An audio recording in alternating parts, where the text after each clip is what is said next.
Yo, what's up, bro? Yo, what's good? It's Florida's TV. It's Florida's TV. We got a special episode. We downtown Baltimore here at Florida's USA. Got my man's Brian here. Got my man's Mark here. Got my man Josh on the lens. Got my homegirl ASAP Nat on the back in the background on the blue couch. Yo, it's your host Shooting Niro. I'm here with. You're with Azure The Paradox. Say that one more time. Azure The Paradox. That's a crazy name, bro. It is. The motherfuckers have a hard time like saying that shit. Yeah, definitely like coming up. Yeah. Like I had a different name before, but I just wanted something unique and like unique to the point where no one else would ever take that shit. Yeah. Like on some copyright shit, like that, but like also like who would ever come up with shit like this, you know? Yeah. Yeah. Have you ever been inside of a paradox? Shit, life is a paradox sometimes. How? Man, like you expect things to go one way, they contradict everything that you think's gonna happen, you know? Yeah.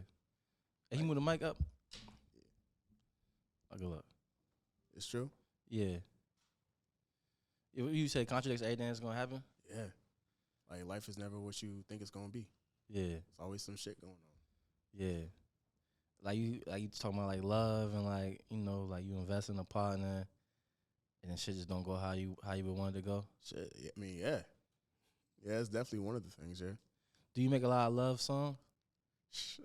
I kind of tried to stop doing that. You know, I got a whole album called No More Luv Songs, so I'm kind of not doing that no more. But I think I've done, like, my fair share. And you said, like, 2022 to 2023 was a rough year for you. Shit, yeah. Like, what was going on? Man, like, especially, like, 2022, like, it was just a lot going on, like home shit, like relationship shit, like personal shit. And then 23 was just hard because, like, you got to deal with all that, like, by yourself, for real. Like I had my niggas and everyone with me. But, like, you know, you just got to, like, not even, like, thugging shit out. Like, it's just processing be harder than, like, going through the actual shit sometimes. Right. Know? When you're going through it, you kind of, like, you know, you don't even understand everything you're feeling yet. Yeah, exactly. Like, it's all hitting you. And then it's, like, randomly, like, 2 months later, it's like, damn, really got done dirty like that. Like, that's crazy. Like, what you mean you got done dirty, though? I'm just saying, like an example. Mm. I mean, who hasn't been done dirty, like by whoever, you know? I feel like that's a part of life, you know? Yeah. So, like, you feel like expressing in the music was the best outlet? I feel like it was one of my only outlets, honestly. Like, it just came out in the music, and it sounded great. I was like, shit, let's keep going. Yeah. Let's keep going into it. Right. And like, for your cover arts, like, what's the inspiration that behind it? Like, is it, like, anime that inspires you, or do you like the look mystique? I mean, I'm really inspired by, like, movies and, like, film and shit. So, like, with my newest shit, like, the shit I'm working on right now, like, a lot of, like, some of the songs are named after different movies that I really fuck with. And, like, my last album, like, I have one shit called IMAX, which is, like I wanted the song to feel like a movie. You know, like, when I make my projects, when I make my full lengths or whatever, I kind of like to pace them and, like, structure them as, like, film soundtracks almost. Right. Like, you know, highs, lows, different scenes and everything. Like, I don't like it when albums sound like playlists, or like they sound like they're supposed to be in a playlist. Like, I feel like you need to make a body of work. It needs to sound, like, cohesive and, like, fluid. So what do you mean, like, it sound like it's a playlist, like some Spotify shit? Or Yeah. Like a song sound like it's meant to be in, like a TikTok or something. Okay. Like they don't sound like I like songs that sound like moments, you know? Like they capture vibes, feelings, whatever. Like, I don't like songs that are just like, yeah, it was a cool 20-second part here. Like, this is good for, like, a meme or something. Yeah.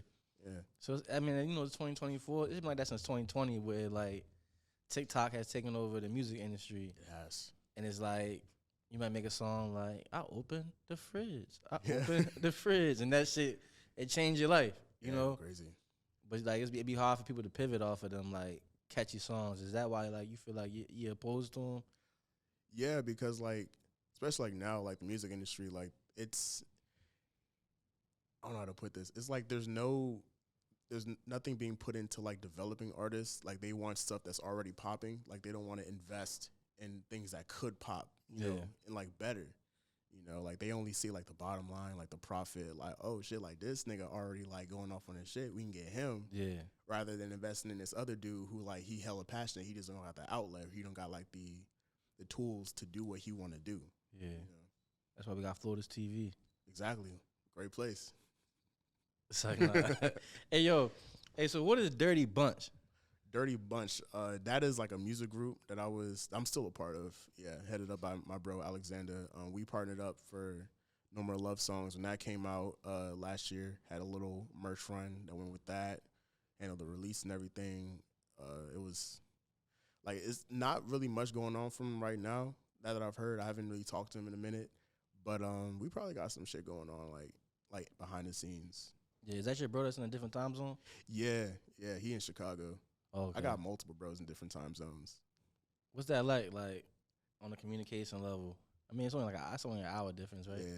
Yeah. I mean, my only really two bros that are in like different time zones, like Ben Soroka, one of my most frequent collaborators, one of my Ben. good mans. He's in Minneapolis, and then Alexander, he's in Chicago. So really, it's like an hour-ish difference, but it's still like damn, it's like midnight, but for him, it's like 11 o'clock type shit. Does that like ease you in a bit? Like, yo, I'm sitting here inside of this DMV, whatever the fuck it's called, music scene, but I get big love from dope ass creatives in different regions of the U.S. Yeah, definitely. I feel like I've gotten more love from outside the DMV at points than from the DMV. I did a show in Minneapolis with Ben last year, and that shit went crazy. Like, they really fucked with me over there. And I'm like, I'm not even from here, and y'all acting like I grew up with y'all niggas. Like, It was crazy. Like, the show was, like, fantastic. Turnout was great. It's great to know, like, you know, your shit transcends where you are, you know? Yeah. So, that's a good word, transcend. You kind of just told me what that shit meant. The little SAT words and shit. Yeah, I said transcends where you are. I mean, it's bigger than where you at. Yeah. So, like, when you perform, right, that shit, I seen the videos of that shit's fire. Like, I'm stiff as shit, right? So, like, you know, I can rap, but I can't really do all that. And I be feeling like you killed that shit, right? So, like, you said people make, like, TikTok deliberate music or whatever, but do you make, like, rave type music? Like, how do you get in the bag that you're in? I just wake up like that sometimes. Like, yeah. I just be pacing around the house like, damn, I want to make some shit. And, like, that's just the shit that come out sometimes. Like, I don't really, like, try to, like, get into certain bags or whatever. Like, sometimes I have to, like, push myself. Because some songs just, like, you got to, like, dig deep to get them out. And other shit's, like, it's just, like a little something here. Mm-hmm. Yeah. Do you be recording with a lot of people around? Nah, for the most part, I make everything by myself. Do you think you could record shit like that with, like, say, I mean, we some cool ass motherfuckers. Yeah, some cool ass niggas. But you say some non-cool ass motherfuckers. You know what type of motherfuckers we talking about. Yeah, no, like, not saying I'm, like, shy or whatever, but, like, I feel like I can truly be myself in my music and shit, especially, like, when I'm alone making the shit. Like, I don't like sharing the sauce. You know, I'm a little selfish. You a gatekeeper? A little bit, yeah. Because, like, I came up by myself. I taught everything to myself. So it's like, I don't like when niggas just, like, pocket watching, like, what I'm doing and shit. Like, I don't want to give you hints and tutorials and shit. Like, go on YouTube. That's what I did. Yeah. So are you like one of them, you young, but it's like one of them old heads just like, nah, motherfuckers gotta learn that shit they saw. I feel like back in the day. But I mean, that's real because shit is easy though. So it's kind of like if somebody really wants to learn, they can teach themselves. Yeah, that's what I'm saying. Like, cause like I've never had to say like, oh, so and so told me like put me on whatever. You know, like I got tips, like I got help on the way up, but like no one never like, hey, this is FL Studio. This is how you do this mix master. Like no one. This ever is did a DAW. Yeah, like I learned all that by myself. Like I had the drive, the motion to do that shit by myself. So I feel like if you just asking for handouts and shit, like you don't really want that shit. Yeah.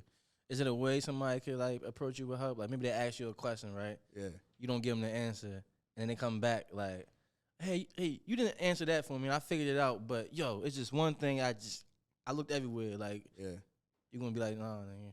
I mean, like, some things, like, you know, you got to, like, experience and play around with to figure out, like, with EQing and shit, like, you got to figure out your own voice, like, how that shit work with dynamics and shit. Like I can't, tell you how to EQ or like how to work an auto tune. Like you gotta figure out shit for yourself because like your voice is from my voice. I can't tell you what I'm gonna do because my voice not gonna work the same way yours does. Yeah, there's no tutorial to roll in the words and shit like that. Yeah, like a tutorial can only do so much. You gotta adapt that shit to how your shit work. Yeah. So you wear a lot of hats then. Yeah, and like producer, recording artist. I've done graphic design. I've edited videos occasionally. Like I've done a lot of shit for a lot of people. Yeah. And so I say you was at a job, right? Yeah. That's a riddle, right? The answer is easy. You're here, right? But this is a riddle, right? Yeah. What's the person at the job, right?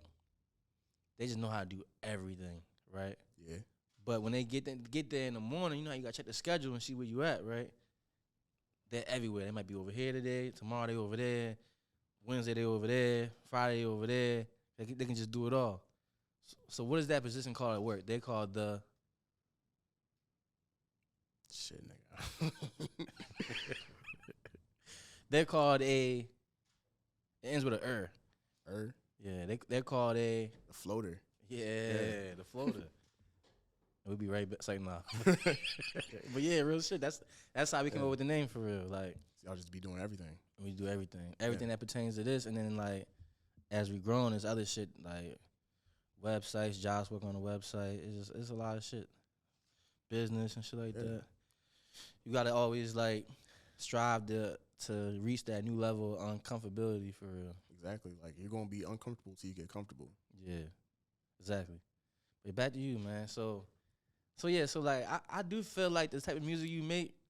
What would you describe the genre? Shit. Way back, I used to call it like cinematic trap music almost. Like I saw that shit pop up like my other favorite artists. Like they would use that term. So I feel like that's where I'm at. Who's your other favorite artist? Shit, like I listen to a lot of like Sean Leon, 070 Shake, Gambino, Rocky, Travis, Denzel Curry, X. Like I listen to like a lot of different type of motherfuckers. Do you like A$AP Rocky's last album they dropped in 2018? Testing? I love Testing. Yo, I listened to that shit the other day. I was with a little bit of chocolate, you know what I'm talking about? Like I was talking about earlier. Yo, that shit is fire. Like he's like probably like one of the best artists of the century history type shit. Oh like, no, I've been telling niggas like every single year he drop a music video, it's like music video of the year. He's the best like with like visuals and like everything. Like his albums, like they're sequenced so fucking fire. Like, you know what? What you about to say? Like sequencing like in albums and shit, it's a lost art and like he still got that shit. Yeah. And you know, like with his music videos, like I was watching that shit on Sunday. It's just like, you know, like as videographers and shit, you work with a client, it's just kind of so constrained, like what you can do. If you watch his music videos, I might be wrong, but it just looks like he got no limits. There's no limits, but he's telling people, like, of course the editors are gonna do what they do. Yeah. It's gonna be the drone shots, the lenses, but when you look at the actual scenes, it's just real shit that's going that actually goes on. Like him dressing a red sweatsuit, pulling up to like a red Corvette or something. Like he probably really do that shit. Like matches fits with his car. Might be in the kitchen with his girl getting his hair braided, but it'd be like 100 different of them like real life scenes, and they just flash right in front of you type shit. Yeah, no, just like that video for A$AP Forever, like the fucking like the way the camera moves and shit. Yeah, like the rotation. That's when it's just going down through shit. Yeah, like he's so inventive. Like he makes them shit like they movies almost. Yeah, that's kind of what I want to do for real. I just need a budget. Is there a way you can do it without the budget? I mean, yeah, probably. I just got to know the right people. Yeah. Or teach yourself. Yeah. All right, so let's get into the new project. You got tracks like Gotham, Beyonce. Like, tell us about the project. So I've been working on this shit since like last year. Should I give y'all the exclusive? Because I don't think I've said the title yet. No, anywhere. So that EP, what's the EP called? Oh, so this is just it's like some monthly shit. Like it's called Murakami Mondays, basically, where I drop a new song every Monday, some other shit throughout the week, just to like. Cause like I'm turning 24 on the 28th of March, so I feel like I own this month. You know, like this is my season and shit. So like I wanted to claim it. I wanted to take over. So new song every month, different vibes on everything. Just some shit I've been working on with the new album and everything. Just so like niggas will think I'm just like slacking, not doing nothing. You know, like I figure fuck it, I'm gonna take the month. Yeah. And so what's the name? Like, what's the meaning behind the name? Murakami. Yeah, Murakami. So one of my favorite like visual artists is Takashi Murakami. He's this painter and artist from Japan. Like his shit is like fucking, it's insane. I can't even like describe it. It's like it's movie like almost. Like his sculptures, his paintings, it's all just so fucking like. It's like an LSD trip without taking the LSD. Yeah. Yeah. So that inspires you, like just that elite level of art. Yeah, like the vibrancy, like the colors, like how everything blends together. Like it looks like it contradicts, but it doesn't because it all fits together. Like it felt like me, you know. So I figured like with the whole persona of Murakami is like I want to be like that creative, whereas like I'm blending shit together. I'm doing all this artistic shit, but it still all makes sense. Like it still all fits in this world, you know. Yeah, that's fine. So but it's an EP though. Like when you look at it on Apple Music, so you saying like you gonna drop an EP every month or? Nah, as of right now, this is just for March. Okay, because it's your month. Yeah. Okay. Yeah. So just like a song every week leads up to like an EP, Murakami Mondays. You know. Yeah. So when were you thinking about dropping the actual project? I'm still working on it. Yeah. So I don't want to put a date, like schedule myself and like make myself like be on the timeline. Like I just want to make it like the best I can make it. Yeah. And you don't want to get a name out? Do you want the name? Hell yeah. It's called What Doesn't Kill You. Makes you stronger? Maybe. Yeah. What's the meaning behind that? Yeah. What's the meaning behind that? Because like in 2022, like I had this really bad like near death experience and shit. So like it really came to me a year later, October 23. I was like, damn, like it's been a year since like I almost like left this motherfucking earth. So it's like, damn, like what doesn't kill you? Like it doesn't have to like make you stronger. It can do anything, you know. It can define you, you know. Like that's kind of where that came from. Like flirting with death for real. Yeah, exactly. Like I ain't fucking, but yeah, like I ain't necessarily stronger, but like I'm still here. So it's like, what else is there to be besides stronger? You know, it's like just exploring like post-death, post-life, whatever. Like not like a rebirth or resurrection, but like limbo almost, you know? Yeah. So I be feeling like that too. Like I never had like no near-death experience, but I thought about death a lot. Yeah. To where I was kind of stuck in it. To where I really gave up. You feel what I'm saying? Like I understand, man. Yeah, so it's like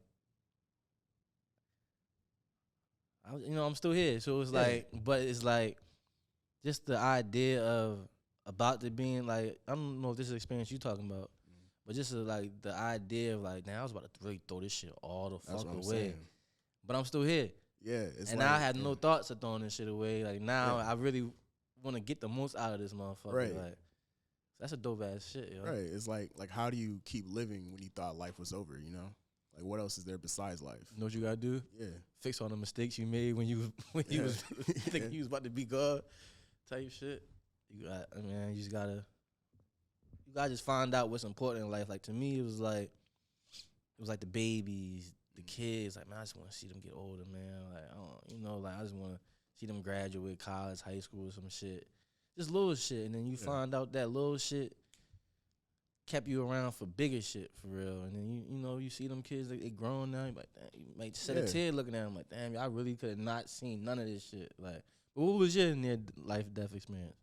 Man, I got laced with some shit. Near life death. Yeah, near death, near life. Yeah, same shit. Yeah, I got laced with some shit and I ended up in the hospital. Yeah, smoking the blunt. Nah, it was a perk, but it wasn't really a perk. If you got my drift. Yeah. You call that black shit. Yeah.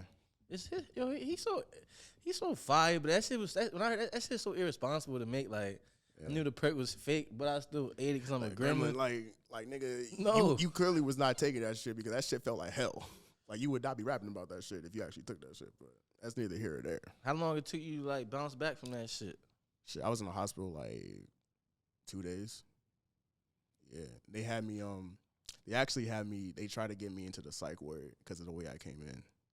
Yeah, and like I was cool afterwards, but like it was like we already signed these papers. Like you got to go up regardless, and I was like, damn, I'm chilling now. That's crazy. Yeah, it was a whole thing. Like the whole shit was just crazy. So you went to the psych ward? Yeah, for like a day. Like involuntary. Like a half. Yeah, involuntary for like half a day. Yeah. So you was. Yeah, they must have seen you was good for real. Like. Yeah, I had to talk to like the psychiatrist and shit. And I was like, I'm chilling for real. Like, ain't nothing wrong for real. Were your peoples around? Yeah, my mom was there with me and like my bros and everything. Like they was with me throughout the whole thing. Like shout out to them. The psychiatrist interview your people, your mother first. And then Nah, it was only me in there. Okay. Yeah. That's how they got me, right? They interview my peoples first and shit. They get to me and shit. They just like they had me trip like, bitch, how the fuck you know that? Like, she's like, oh, you got into with your manager at the Smoothie King, huh? Got angry. I'm like, bitch, how the fuck do you know about it? Yeah, don't fuck with them psychiatrists. They try to get you on some medicine and shit. That shit fuck you up even longer type shit. Nah, that's a blessing. Been through that shit too, bro. Like I've been given like pills and shit, like for shit I don't even have, and that shit was hell. Like Lexapro, Zoloft, and shit like that. Not even Lexapro. I was on Abilify. Yeah, Abilify. Like, they told me I had schizophrenia, and I'm like, that's crazy. Dog and shit. Yeah, and they like you supposed to start off with like a 1 milligram shit. They gave me 10 off the rip. Like, damn, nigga. Like, I didn't know I was this bad. Let us know if this works. That's type of shit. Right, and then them niggas ghosted me afterward. Like, damn, I'm tweaking, and I can't even reach our niggas on the phone. Like, fuck going on? So, like, you just weeded off all that shit they was trying to get you on? Yeah, I just went cold turkey. Like, fuck it. I'm not doing this shit no more. Like, they not responding. Like, they not helping me out. Like, they gave me this shit, told me to take it, not even going to, like, keep up maintenance or nothing with it. Like, all right, bet. Yeah, I got off that shit, too. But I took that shit for, like, a year. I took that shit for, like, well, I didn't take it how I was supposed to take it. Like, every time I felt like I wanted to, let me just try. Like, I'll take this shit. Yo, you can tell somebody, yo, I'm interviewing somebody from this time to this time, and motherfuckers just won't give a fuck. Still gonna call, yeah. Yeah, yo. Hey, yo. Don't care about you busy. That's crazy. Can you shout out the floaters? Shout out to floaters. Say your name, like, yo, no. Oh, yeah, like a drop? Yeah. This is Azure The Paradox on with the floaters. We're gonna be right back. Yo, we back. It's Floaters TV. Man, it's a fire interview. I'm here with my boy, Azure The Paradox. Yes, sir. You know, I got speech impediment and shit, yo. Oh, Cameron, you said you used to have a speech impediment. You got the surgery and shit? Yeah. I was like 6 or 7 when I got that shit. And you said, like, so like you really couldn't speak until you was like 6 and you could speak, but it was like tough for you to communicate. Like, yeah. So you was by that time you was already in like first, second grade. Yeah, I was in like first or second grade when I got this shit. They clipped the cord that goes from like your tongue to like the bottom of your mouth, cause my shit, like my tongue couldn't top the roof, and that like fucked up like everything. Do you feel like cause like I work at a school now, right? I make some of that shit when I'm showing type shit, but I work at a school now. Were you at the same elementary school for all like 5-6 years? Yeah. So it's kind of like a lot of the kids, whatever the word is, like the cool kids or the talkative kids. Yeah. That shit start kind of like first, second grade for real. Then it kind of, go into 5th grade. So if you was having trouble speaking, it might could have that shit go. It might could have shaped like your whole education, like up to high school for real. Like, cause those are the learning behaviors that you developed at that age type shit. Cause I had a speech impediment. I didn't really start talking in school till I was like 3rd grade. But I attribute like how I can come up with lyrics and bars to just always being stuck in my head for real and not really being able to say everything I felt. You know what I mean? No, I get you like 100%. Like it wasn't until I started making music where I was like growing my like communication skills and shit. Like even after the surgery, like it was still like a little rough just trying to talk. Yeah. So like your bars is crazy, yo. Like so on the song of Beyonce, like, and I'm glad you didn't say nothing disrespectful about the Queen, right? No, that's the Queen. Can't say nothing about her. Especially on her internet, right? No, she owned everything. So it's like, but you got like your bars is like, my grandma died a year ago today exactly, right? And but like probably like a year before she got sick and all that, she asked me like, yo, she didn't say yo, but she was like, I listen to your music. He was like, you just say bitch a lot, hoe a lot. Like, it's so disrespectful to women, but that's not who you are in real life. And I just kind of told her, like, nah, since I ain't really on no street shit or nothing. I'm not saying these words exactly. I'm not on no street shit for real. Like, I kind of got to be provocative in my own way. So I might say stuff that's outlandish just to kind of get a reaction, you know? No, I feel 100%. That's how I was, like, because I'm not on no street shit either, for real. Like, my mom was like, oh, what you gonna rap about? Like, watch this. Yeah. Type shit. So like that's to my point. How you doing? Hey, what's up? So like that's to my point. Like it's bad timing for real. But you said, "Give me the number. I'm eating the ass." Like Type shit. so do you feel the same way I feel? Like is it like just to be provocative? That and like also like that's just the way I think. Like that's the way my brain works, you know? Like I can only do like 0 or 100. There's no 99, there's no 98, 97. Like I can either do the minimum or the max. So I'm always like just do the max. Like this is just me. What's the wildest line you think you had though? Damn, I don't even fucking know to be honest. I got a whole song about Nancy Reagan. It's probably in there. And that shit's hard too, yo. Yeah. What made you make a song about her old white ass? Bro, because I saw that shit about her being like the Hollywood throat goat, and I was like, damn. Oh nah. That shit going crazy. Like I didn't see that. I thought that was Jill Scott. I mean, she got them skills too. You seen that Mike video? Yeah. Yeah. I saw that tweet about Nancy Reagan topping off half of Hollywood, and I was like, damn, there's something here. Like, I'm going to do something with this. And what you meant? You said I'm pushing P like Nancy Reagan? Yeah. What that mean? She was pushing penis in her throat, Oh nigga. my God. Oh my God. Yo, I wouldn't ask you that, gang. Thought she was ready to say like pushing presidential or something. I mean, she had a presidential in her throat for like 4 years. Yeah. Damn. That's fucking crazy. Hey, so I wanna like spin back to where we was at earlier, right? You got this. So you work with a lot of dope creators in different time zones. You said like Minneapolis, Chicago.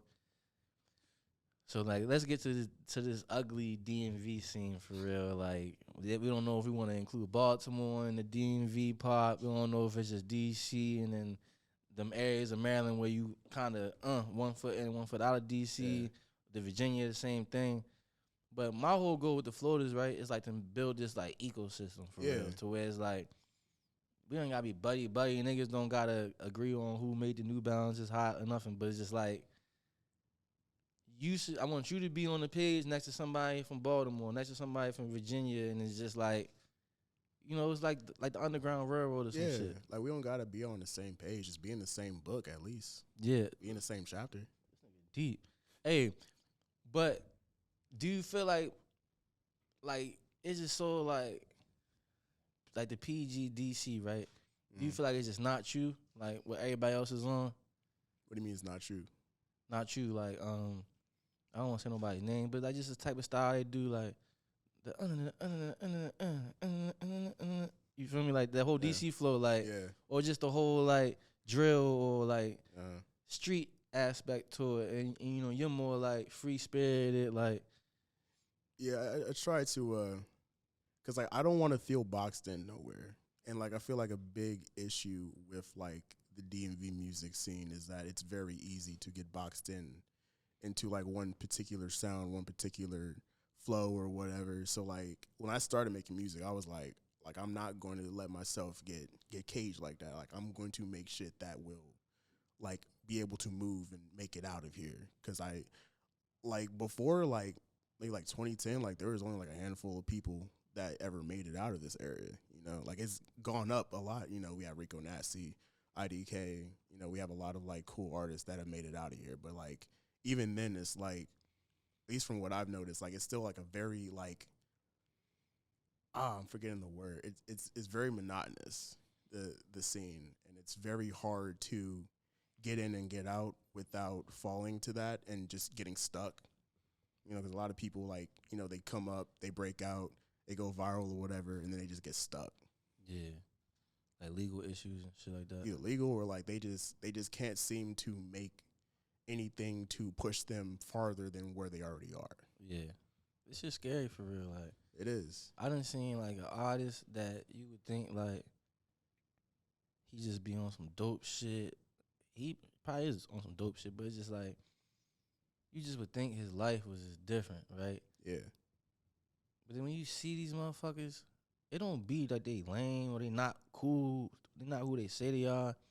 It's just like life is like you saying, like it's lows and highs. So it's like shit don't always be lit. Like niggas might do a show, have a meet and greet, only like 5 people come to it. You be like, damn, like what the fuck? Like You just would think everything just would be so lit. Like they had tacos, like the venue had like tacos for us to eat type shit. You would think this motherfucker got a steak back there or some shit. Yeah. This motherfucker last in line for the tacos. Like, yeah, no, like niggas be local celebrities, but it's very hard to be like global. You know, like nah, that's not a local celebrity I was talking about though. Oh, who like are you shit talking bigger? about? Like, oh, yeah. This shit just get weird, bro. It's just like we work so hard to reach a level that we don't even know what the fuck that level is like for real. Like, no, I feel you. Like I don't see myself being like a household name because it's kind of hard to pronounce and shit. But like, you know, I want to be able to like be recognized like everywhere I go. You know, red carpet shit. Yeah, you know, like I go out and it's like, oh damn, paparazzi, oh damn, like niggas taking pictures and shit, like, you know, like not that like obsessive and everything, but like, you know, I wanted to get to the point where like no matter where I go, like in the U.S., like even if, like another country or whatever, international, like, you know, like some type of notoriety, you know, like some type of reputation is following me. Yeah. So you believe in manifestation? Yeah, heavily. What's something that you can say like, yo, I really manifested that? Shit, like doing interviews and shit like this. Like I definitely like there have been times like as a young nigga just in my room just going back and forth with myself, and I'm getting interviewed by whoever the fuck, like doing a whole conversation and everything, like in my head, different people and shit. And, like now here I am, you know what I'm saying? Damn, yo, that's made me want to cry for real, because I'm that same type of kid, and to help you feel what I'm saying, manifest that shit. That's big, yo. Cause it's like I ain't fucking nobody, like, but like we were saying, consistency and hard work, it make it something. You know what I mean? Nah, facts. All it takes is like one moment to make shit pop, and once that shit pop, you just gotta keep that shit going. Yeah, man, yo. Anything else you want to get off your chest? Let me just make sure I got all my questions out the way. But anything else you want to get? Make sure like, you want to get off like that. What's something that, like that kid was saying? Like, what's something that kid wanted to get off when he was fake interviewing and stuff? Shit, I think we really got through everything for real. Yeah. How you think I did, Nat? Yeah. How you think I did? I did better than your co-host. Once you said that shit, I was like, oh, I didn't make this for this shit. Like, I don't remember much from that interview, but it was a whole lot of like jokes flying around and everything. Like I took it seriously, but like I was just a funny guy back then. Yeah, ain't shit funny, gang. Ain't shit funny. Ain't nothing to smile about, nigga. Florida's TV. It's Shooting Niro. I'm here with Azure The Paradox. We floating, motherfucker. Tell me where to follow you at. What? Tell me where to follow you at. Oh. What you about to say? Hey, yo, you can hit me on Twitter at Azure_DMV, on Instagram at Azure The Paradox. That's AZURE The Paradox. If you can't spell, oh well. Yeah, and everybody in Minneapolis and Chicago right now, fuck with the kid. We going up. Oh, yeah. Shout out to Ben Soroka. Shout out to Alexander. Shout out to all the niggas. Shout out to the founders. All that shit. What high school you went to in PG? I went to Riverdale Baptist. Riverdale. Nah. I don't think so. You said Riverdale Baptist? Yeah. That's shit like Fat Tron and them. Who rep Riverdale? I don't fucking know. Next episode, we're going to find out. We're going to find out. I wasn't that deep into the DMV culture back then. Oh, okay. Yeah. All right, we about to do this performance. We're going to catch y'all. Like, comment, subscribe. It's your boy Niro. We downtown, Photos USA. Joy not here, but he's always here in our hearts. Amen. Yes, sir.